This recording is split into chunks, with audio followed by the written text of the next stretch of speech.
S najväčšou pravdepodobnosťou si úvod tohto zápasu zopakujeme. Tak my musíme udržať nervy na úzde, dávať si na toto pozor, nechať sa vyprovokovať. Tréneri to spomínali. Otvorený priestor pre Kudrnu. Korčuluje s ním Sukel, ale ideme v polčíslení do tejto akcie. A ďalšia šanca, gól!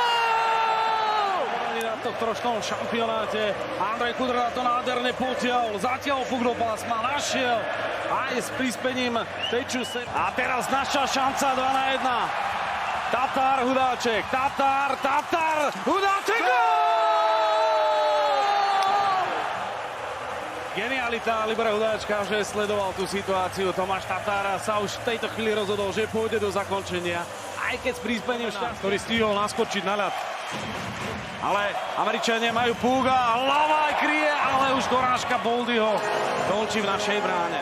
Tomu, aby ten puk dokázal aj spolu so svojimi spoluhráčmi odohrať do bezpečia, ale ostal tam na to úplne sám. Spoluhráča, ale Pospíšil mu puk nedokázal vrátiť. Amerika už v plnom počte, nabité. Nemca, gól! Stál v ceste. Myslím, že všetci sme čakali tú prvú šancu, keď Slavkovský a myslím, že s Pospíšilom mali šancu. A teraz ideme dopredu my. Kaleme naberá rýchlosť, tandeme s Pospíšilom a Regendom, ale opäť nemá kto vziať opustený puk. Pospíšil vytvára si pozíciu. Stále Martin Pospíšil prehadzuje si okejku s veľkým stoickým pokojom, to zvládol. Patrikov!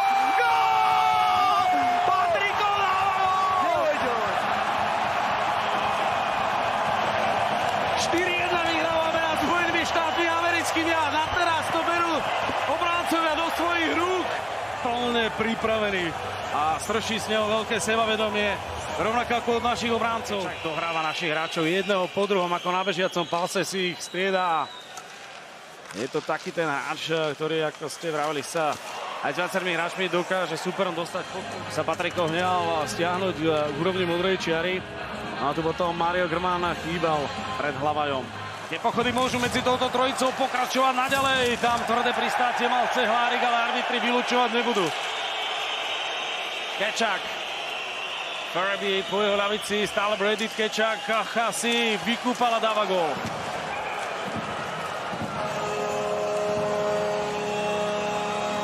Veľmi nepríjemný moment. Patrik Koch, ako sa povie v tom hokejovom žargóne, sa povozil na kolotočí. Trošku roztiahnutý. Už aj keď sa stane, že obranca prehrá súboj 1-1 a myslím, že druhý hráč by mu mohol prísť pomôcť a Kečak to... Liogio si ide solo. Zakončuje gólovo vyrovnané 4-4. Toto sa stať nemuselo. Ak by sme dokázali rozlet Ľuka Husa zastaviť už. Liegius trafil naozaj parádne, pozrel sa a spoza Martina Ferváriho vyletel tam. Máme puk. A ideme dopredu, Pospíšil. Vyhrávka na Klemena, nie, ale na Šimona Nemca. Áno, ten mine ešte dorážka Pospíšila, ktorá mohla prísť. Šimon Nemec na osi. Teď gól! Gól, gól! Gól! Šimon Nemec rozhoduje tento duel. Berieme extra bod. A hala v Ostrave môže padnúť. Pozrieme sa, či tam nebol ešte Teč, ale to je nám v tejto chvíli asi jedno. Kelemen s Pospíšilom pripravili Šimonovi Nemcovi situáciu. A možno to bol Miloš Kelemen, ktorý tam puk tečoval. Tento záver to zrejme preukáže.